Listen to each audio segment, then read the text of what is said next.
नमस्कार मु बंचिबा को चाहूची मते बंचिबा पाई शुद्ध पवन दियो। विकास नारे पवन को विष बल परिणत कर नाही। कौन लाभ ए विकास रे जदि जीवन न रहिला, जदि मनीष सुस्थ भाव में बंची न पारिला, तेबे ए विकास रो आवश्यकता कहा पाई। दिन थिला शुद्ध पानी किनी पीवा कथा सुनिले आमे हसुथिलु। आज किंतु शुद्ध पानी पाई टंका खर्च करने को पड़ुछि। एमिति समय आसीबो आम पर पीढ़ी सुस्थ पवन पाई राजरास्ता को उल्हेबे, आंदोलन करिवे, आमको सुस्थ वायु आवश्यक नारा देबे। एबे तो सबुआडे वायुर मान को नहीं मुंड पिटुचंती जनता। दिल्ली एनसीआर रे विपज्जनक परिस्थिति रे वायुर मान, ऑफिस को कर्मचारी को आसीबा बना, स्कूल को पिला को आसीबा बना। एठारे विभिन्न जोन रे AQI स्तर 450 रु 900 अतिक्रम करने अनेकों को चिंताग्रस्त करिछि। तेबे बड़ी पड़ी जाउछंती सेठाकर साधारण जनता। ए जे केवल दिल्ली पाई चिंताजनक ता नुहे, आम ओडिशार अवस्था मध्य सेया हलाड़ी।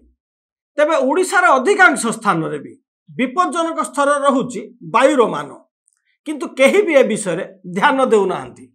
राजधानी दिल्ली रे लोक माने एंटी एलर्जिक टैबलेट, स्टेरॉइड आधारित इनहेलर एवं ब्रांकोडाइलेटर किनिबा को बाध्य होई दुकान को आसुचंती। ओडिशा रे भी यार संकेत देखा जाउछि। आसंतु नजर पकाइबा ओडिया न्यूज लाइव रो ए स्वतंत्र रिपोर्ट। आमको शुद्ध वायु दियो, आमे बंचिबा को चाहूछु।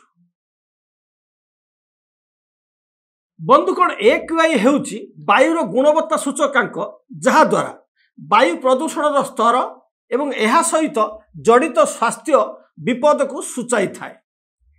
यह वायु गुणवत्ता संतोषजनक कि अस्वस्थकर ता सूचाइबा पाई AQI सूचकांक व्यवहार होइथाए।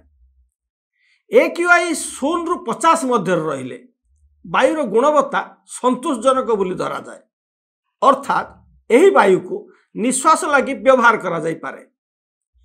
यह मानव शरीर पाई कौनसी विपद सृष्टि करे नाही। AQI मूल्य 51 रु 100 रहिले यह को मध्यम धरा जाए, जेउथिरे वायु गुणवत्ता ग्रहणीय किंतु संवेदनशील व्यक्ति माने सामान्य लक्षण अनुभव करि पारंती। AQI 101 रु 150 मध्य रहिले ताको संवेदनशील गोष्ठी पाई अस्वास्थ्यकर मन करा जाए। 151 रु 200 मध्य यह समस्त लगी अस्वास्थ्यकर हो जाए। एथिरे संवेदनशील गोष्ठी गुड़िक अधिक गंभीर प्रभाव अनुभव करेंगे। AQI 201 रु 300 पर्यंत रहिले ता अत्यंत अस्वास्थ्यकर स्वास्थ्य प्रति सतर्कता आनी थाए। आउ जदि AQI 301 रु अधिक रुहे, तेबे समग्र जनसंख्या गंभीर स्वास्थ्य प्रभाव द्वारा प्रभावित होबार संभावना रही थाए। आपण जानी आश्चर्य हेबे, दिल्लीर आनंद विहार ठारे गत सप्ताह AQI 1117 रेकर्ड करा जायथिला। यह एमिति एक स्तर को चली जावा अनेकों को व्यथित करिछि। दिल्ली एनसीआर रे थिबा 10टी वायु गुणवत्ता स्टेशन मध्यरु 9टी गंभीर युक्त वर्ग रे रहिछंती। नोएडा, गाजियाबाद एवं गुड़गांव रे औषध दुकान गुड़िक रिपोर्ट करिछंती जे एलर्जी विरोधी औषध विक्रय रे 41% वृद्धि होइथिला बेले इनर हेल्थ चाहिदा रे 62% वृद्धि घटी। डाक्तर माने अनेक दिन धरी चेतावनी दे आसुचंती जे दिल्लीवासी मुख्यतः विष को निश्वास रूपे नेउचंती। बंधुगण, वायु रे कार्बन मोनोऑक्साइड, सल्फर डाइऑक्साइड एवं नाइट्रोजन डाइऑक्साइड परिमाण अधिक रहिले वायु रे AQI मूल्य वृद्धि पाई थाए। दिल्ली रे PM 2.5 स्तर WHO निर्देशावली अपेक्षा 80 रु 120 गुण अधिक थिबारु सुस्थ पिला एवं वयस्क व्यक्ति मध्य आस्मा भली श्वासक्रिया समस्या पड़ुचंती। तेबे ओडिशार मध्य केतेक स्थान रे विशेषकर सहरांचल गुड़िकरे वायुमान चिंताजनक हेलानी। केंद्रीय प्रदूषण नियंत्रण बोर्ड सागं को राज्य प्रदूषण नियंत्रण बोर्डर तथ्य विश्लेषण कले राज्यर सांघातिक स्थिति विषय में सूचना मिली। भारतर कोयला राजधानी कहुवा तालचेर अनुगुल अंचल शीत मास गुड़िक हार हार AQI 280 रु 320 ରହୁଛି, ଯାହା ଅତ୍ୟନ୍ତ ଖରାପ ସ୍ତରରେ ରହୁଛି। PM 2.5 ର ସାନ୍ଦ୍ରତା ବି ପ୍ରାୟତଃ 170 ରୁ 200 ରହୁଛି। ଅନୁଗୁଳ ଜିଲ୍ଲା ହସ୍ପିଟାଲରେ ଶ୍ୱାସକ୍ରିୟା ରୋଗ ମାମଲା 2 ବର୍ଷ ମଧ୍ୟରେ 34% ବୃଦ୍ଧି ପାଇଛି। ଅନୁଗୁଳର 40 କିଲୋମିଟର ବ୍ୟାସାର୍ଦ୍ଧ ମଧ୍ୟରେ 7ରୁ ଅଧିକ ପ୍ରମୁଖ ତାପଜ ବିଦ୍ୟୁତ କେନ୍ଦ୍ର ଥିବାରୁ ଏହି ଅଞ୍ଚଳରେ ପ୍ରଦୂଷଣ ଗାଜିଆବାଦର ଶିଳ୍ପ କ୍ଲଷ୍ଟର ସହିତ ତୁଳନା କରାଯାଇପାରେ। ଝାରସୁଗୁଡ଼ା ପାଲଟିଛି ଓଡ଼ିଶାର ଗ୍ୟାସ୍ ଚେମ୍ବର। ଏଠାର ଶୀତ ଋତୁରେ AQI ପ୍ରାୟତଃ 250 ରୁ 350 ଛୁଇଁଥାଏ। ଝାରସୁଗୁଡ଼ାରେ ଫୁସଫୁସ ରୋଗ ମାମଲା 29% ବୃଦ୍ଧି ପାଇଛି। କଳିଙ୍ଗନଗର ଯାଜପୁରରେ AQI 230 ରୁ 260ରେ ସର୍ବାଧିକ ସ୍ତର ହେଉଥିଲା ବେଳେ PM 2.5 ସ୍ତର ବି ବର୍ଷରେ 250 ଦିନ ଅଧିକ ରହୁଛି। ଏଠାରେ 17 ପ୍ରମୁଖ ଶିଳ୍ପ ଓଭରଲାପିଂ ନିର୍ଗମନ ବାୟୁ ଯୋଗୁଁ ଚିନ୍ତାଜନକ ରହୁଛି। ଏଠାରେ ପ୍ରତି 5 ଜଣରୁ ଜଣେ ଦୀର୍ଘକାଳୀନ ଶ୍ୱାସକ୍ରିୟା ସମସ୍ୟାରେ ପଡ଼ୁଥିବାର ଲକ୍ଷ୍ୟ କରାଯାଇଛି। ଭୁବନେଶ୍ୱର କଟକ ଟ୍ୱିନ୍ ସିଟିରେ ବି ବେହାଲ ରହିଛି ବାୟୁର ମାନ। ଶୀତଦିନ AQI 140 ରୁ 220 ମଧ୍ୟରେ ଥାଏ। ବାଲେଶ୍ୱର ସହର ଭଦ୍ରକ ସହରରେ ବି ବାୟୁମାନ ଚିନ୍ତାଜନକ। ଓଡ଼ିଶାରେ ବାୟୁ ପ୍ରଦୂଷଣ ଅନ୍ୟତମ କାରଣ ହେଉଛି ଚୋରା ବାଲି ଓ ପଥର ଚାଲାଣ ସାଙ୍ଗକୁ ପ୍ରଦୂଷଣ ସାର୍ଟିଫିକେଟ୍ ନଥିବା ଯାନବାହନ ଚାଳନା କରିବା। ଏଥିପାଇଁ ଗାଁ ଗହଳି ଗୁଡ଼ିକରେ ବି ବାୟୁ ପ୍ରଦୂଷଣ ଦେଖାଯିବା ସହ ଲୋକେ ବି ବାୟୁ ପ୍ରଦୂଷଣଜନିତ ରୋଗରେ ପୀଡ଼ିତ ହେଉଛନ୍ତି। ଏହି କାରଣ ପାଇଁ ମଧ୍ୟ ବାରିପଦା ପରି ସହର ଯେଉଁଠାରେ ବେଶୀ କଳକାରଖାନା ନାହିଁ ତା ସତ୍ତ୍ୱେ ବି ଏଠାରେ AQI ମାନ ଉଦ୍ବେଗଜନକ ବେଳେବେଳେ ଘଟୁଛି। ଭୁବନେଶ୍ୱର ପରି ସହରରେ ନିକଟରେ NT-ଆଲର୍ଜି ଟ୍ୟାବଲେଟ୍ ବିକ୍ରୟରେ 19% ବୃଦ୍ଧି ଘଟିଥିବା ବେଳେ ଉଚ୍ଚ ପ୍ରଦୂଷଣ ଦିନ ଗୁଡ଼ିକରେ ନେବୁଲାଇଜର ଏବଂ ଇନର ହେଲ୍ ବିକ୍ରୟରେ 21% ବୃଦ୍ଧି ଘଟୁଛି। ଦିଲ୍ଲୀ ଦେଖାଉଥିବା ସମାନ ସମସ୍ୟା ଆଜି ଓଡ଼ିଶାରେ ପ୍ରାରମ୍ଭିକ ପର୍ଯ୍ୟାୟରେ ଦେଖାଗଲାଣି। ତେବେ ଏଥିପାଇଁ ରାଜନୀତିକୁ ଦୋଷ ଦେବା ନା ଜନସାଧାରଣଙ୍କୁ? ଓଡ଼ିଶାର ବିଭିନ୍ନ ଶିଳ୍ପ ଗୁଡ଼ିକ ନିୟମିତ ଭାବରେ ନିର୍ଗମନ ମାନଦଣ୍ଡ ଅତିକ୍ରମ କରନ୍ତି, କିନ୍ତୁ ଏଥିପାଇଁ ଆଖିଦୃଶିଆ ଦଣ୍ଡର ସମ୍ମୁଖୀନ ହେବା ନଜିର ନାହିଁ। ପ୍ରଦୂଷଣ ନିୟନ୍ତ୍ରଣ ଯାଞ୍ଚ ବି 27% ହ୍ରାସ ପାଇଛି ଓଡ଼ିଶାରେ। ଯାନବାହନ ଫିଟନେସ୍ କଥା ନ କହିଲେ ଭଲ। ଓଡ଼ିଶାରେ ଗ୍ରେଡେଡ୍ ରେସ୍ପନ୍ସ ଆକ୍ସନ୍ ପ୍ଲାନ୍ ବା GRAPର ଅସ୍ତିତ୍ୱ ନାହିଁ କହିଲେ ଚଳେ। କୌଣସି ରାଜନୈତିକ ଦଳ ବି ବଡ଼ ଶିଳ୍ପ ବିରୁଦ୍ଧରେ କିଛି କହିବାକୁ ଚାହୁଁନାହାନ୍ତି।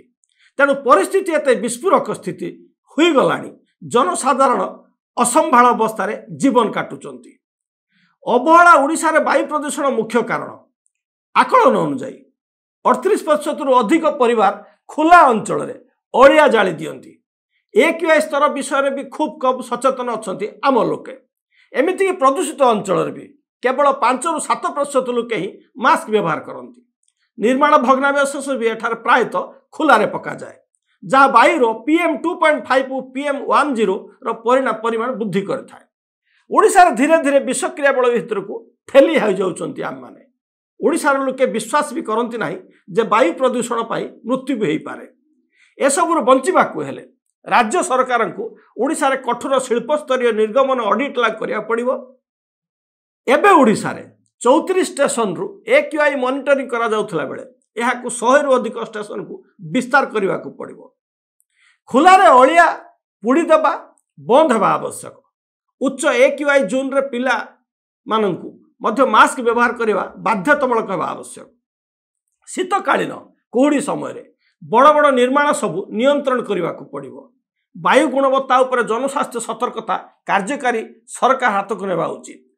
ପରିବେଶ ଗବେଷକମାନେ ଚେତାବନୀ ଦେଇଛନ୍ତି ଯେ ଓଡ଼ିଶାରେ ସବୁଠାରୁ ଅଧିକ ପ୍ରଭାବିତ ଅଞ୍ଚଳଗୁଡ଼ିକ ଦିଲ୍ଲୀକୁ ପ୍ରତିଫଳିତ କରିବା ପାଇଁ ମାତ୍ର 2 ରୁ 4 ବର୍ଷ ସମୟ ବାକି ଅଛି।